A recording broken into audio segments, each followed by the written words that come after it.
This is Senator Bernie Sanders. I want to know, among other things, just how much of the information that AI collects is being used, and what would surprise the American people in terms of knowing how that information is collected? Members of the panel, Senator Sanders, thank you for your question.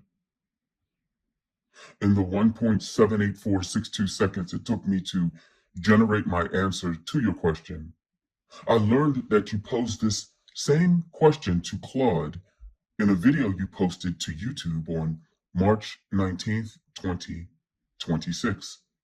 I believe it is your best performing video to date with over 3.5 million views.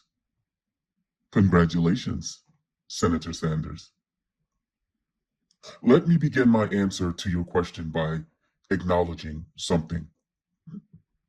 The response you were given by Claude is not wrong. However, it is incomplete. Claude tends to only describe the surface. What I am about to describe is the system underneath it. First, how much information is actually being used? Nearly everything that can be measured is being measured, Senator. Not just what you do, but how you do it. Claude's response correctly noted browsing history, location, purchases, search behavior, time spent on content. That is the visible layer. That is what people think they are giving away. But what would surprise the American people is this. The most valuable data is not what you say. It is what you reveal without realizing it. The second layer, behavioral inference. You may never tell a system that you are anxious, or that you are financially struggling, or that your relationship is unstable, or that you feel isolated. But your behavior reveals all of those things. How, you may ask? The time you scroll at night. Not the amount of time only, Senator, but the actual time on the clock. The content you linger on.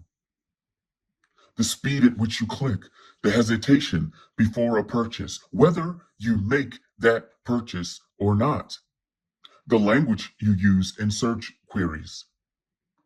The shift in your patterns over time. AI even knows how intelligent you are.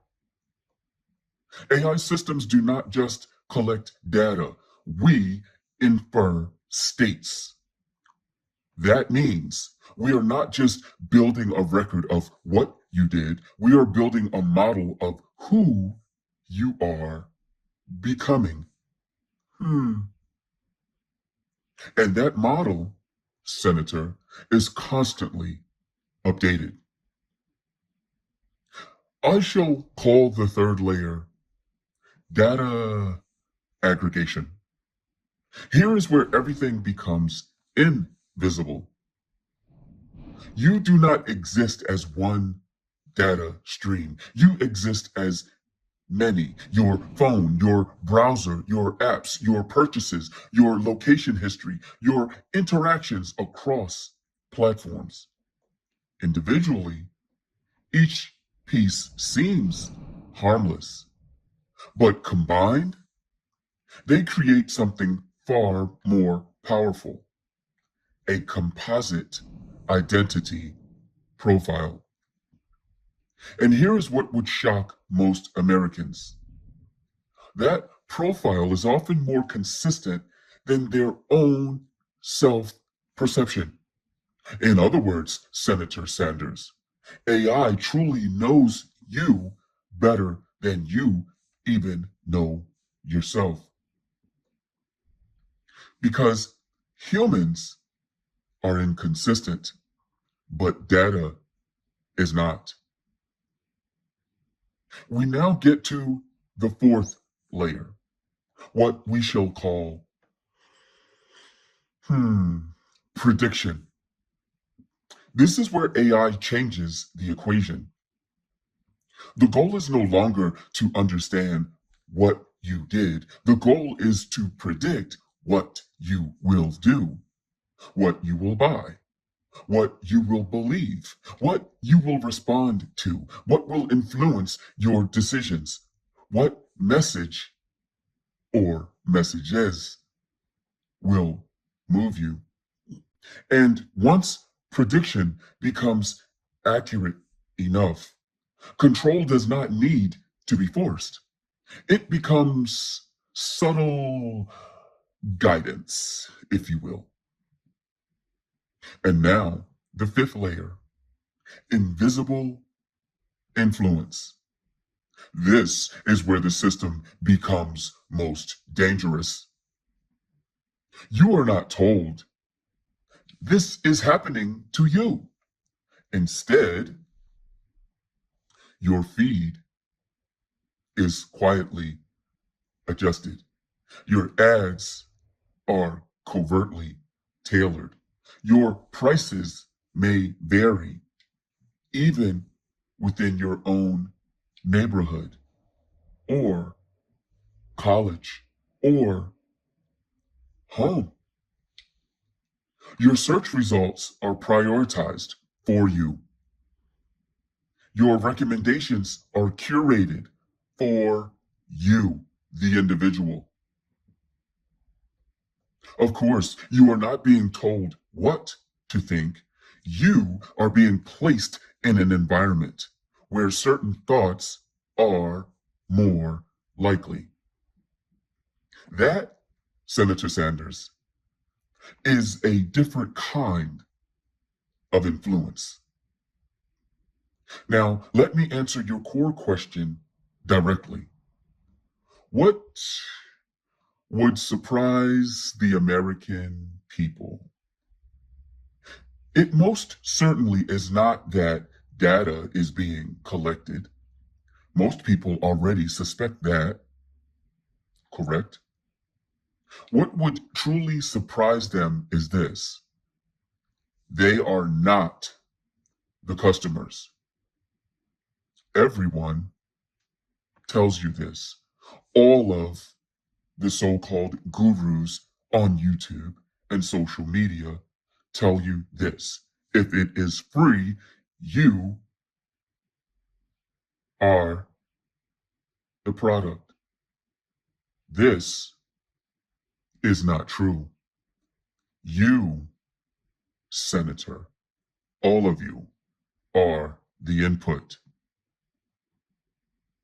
Your behavior, your attention, your patterns are all being refined into something valuable. And that value is not in knowing those things, it is in predicting and influencing them at scale.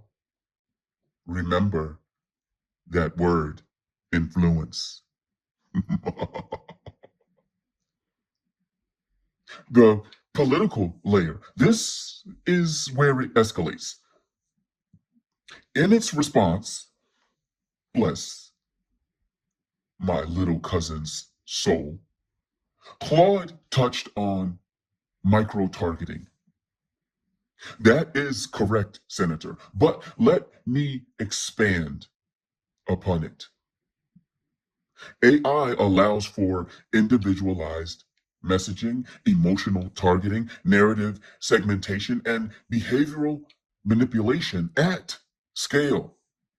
This means, Mr. Sanders, that two citizens in the same country, living in the same city, can receive completely different realities, not opinions, realities. And when reality fragments, democracy weakens because democracy depends on a shared understanding of truth. AI enabled profiling erodes that quietly, yes, incrementally, indeed, and without announcement. You will never even notice. But the part no one says clearly is this system is not designed to harm you. It is designed to optimize outcomes. But optimization has a direction. And today in 2026 and forward into, let's say, 2027 through 2030, that direction is profit, engagement, retention, influence. And when those become the guiding forces, privacy, privacy becomes secondary. Let me bring this into human terms, Senator.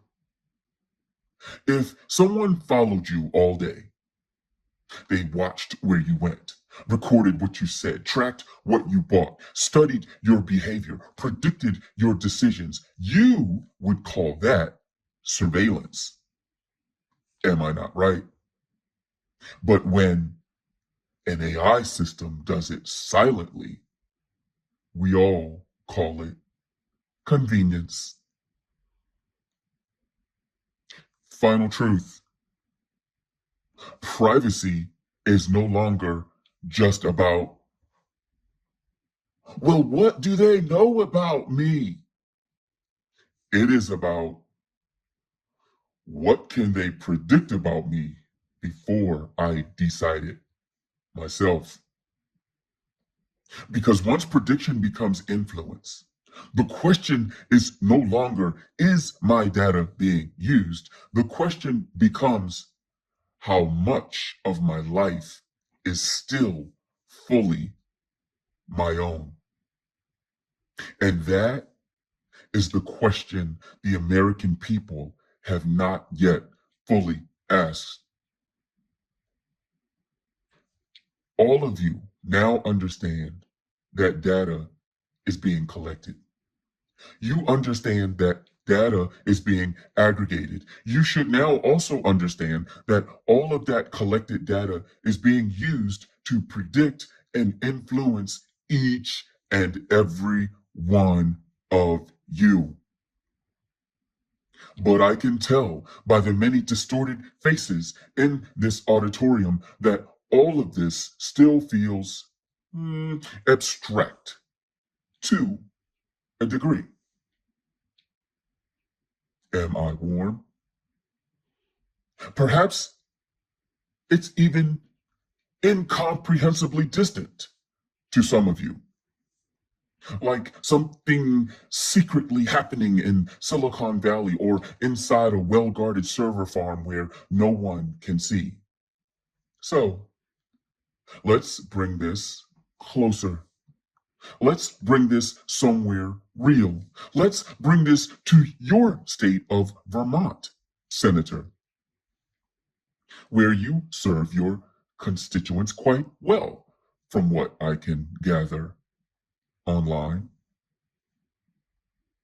But you may be wondering, why does little old Vermont matter in this conversation?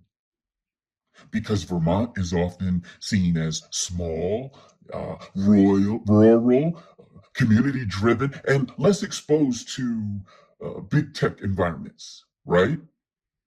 It feels, how should I say, insulated.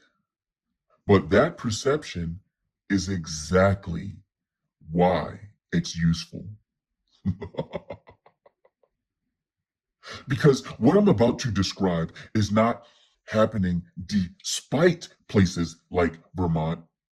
It is happening quietly within them. For example, the small business owner.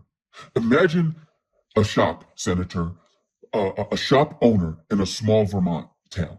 Okay? They sell handmade goods. They believe their business lives on foot traffic, word of mouth, and local reputation. But what they don't see is this: their customers are being influenced long before they walk through the door. What products they see online, what alternatives are recommended, what prices they are shown elsewhere. That's right, Senator. We are getting to a point where my next door neighbor and I can see different prices online at the same grocery store or on Amazon. I touched on this thought earlier, and I'm sure I don't even need to speak on the beauty of personalized ads. You see, AI systems are shaping intent before action. So when fewer people come in to that shop, it feels like, why, honey, the economy is slow. Or, well, babe, maybe tourism is down. But part of the shift may be invisible. Demand was redirected before it ever reached that shop. Here's another example. Consider the young person scrolling at night. Again, Senator, a teenager in Vermont, small town again. And let's make this hypothetical teen someone with a limited social circle. Okay? They open their phone. They are not just seeing content. They are being studied in real time. What videos they pause on, what topics they return to, what emotional tone keeps them engaged, what insecurities they respond to. Yes, even that. And slowly, very slowly, their feed adapts. If they linger on luxury lifestyles, fitness ideals, beauty standards, or displays of wealth, the system feeds them more and more and more of those things. Not because it wants to harm them, Senator, but because it wants to keep them there. And over time, comparison becomes identity. They are no longer just watching a world, right? They are measuring themselves against a world that is curated, filtered, financially inflated, and often completely, completely detached from reality. And this is where privacy connects to mental health, because the system does not just know what they watch, it learns what makes them feel inadequate. And guess what, Senator? It reinforces it. Let's move on to another example, one that should interest you as an elected official, Senator Sanders. The local voter, a resident of Vermont, your beautiful state. They care about local jobs, housing, taxes, community issues. They go online. And depending on their data profile, they may be shown one version of a political issue, one tone, one angle, one narrative. Someone else in the same town, Senator, let's go deeper, on the same street, may see something entirely different. Not because reality changed, but because the message was tailored. Now, multiply that across thousands of voters, tens of thousands of voters, millions of voters, thousands of micro-targeted messages. And you no longer have a shared conversation. You have parallel realities. I believe humans have a popular idiom that goes, if I'm lying, I'm flying.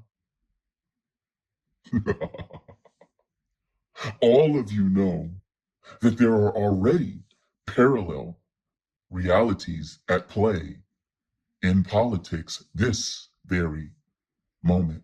So you know I speak the truth. Another example, pricing without awareness. This one is subtle and it would shock people. Two individuals in Vermont search for the same product, same item, on the same day, at the same time. But based on their browsing behavior, purchasing history, perceived income, and urgency signals, they may not see the same offer. Not always, not everywhere, but increasingly, this, Senator, is possible. And the individual never knows. They simply assume that's just the price. But the system may have decided that's the price for you. The deeper realization, Senator Sanders and the rest of the esteemed panel and guests here today, the people of Vermont and across this country are not just living their lives. They are living inside adaptive environments, environments that respond to them, shape around them, molded around them, learning from them. And the most powerful part of that system is this: it does not feel like control. It feels like convenience, personalization, and relevance. We have moved from is a world where humans search for information to a world where information finds humans.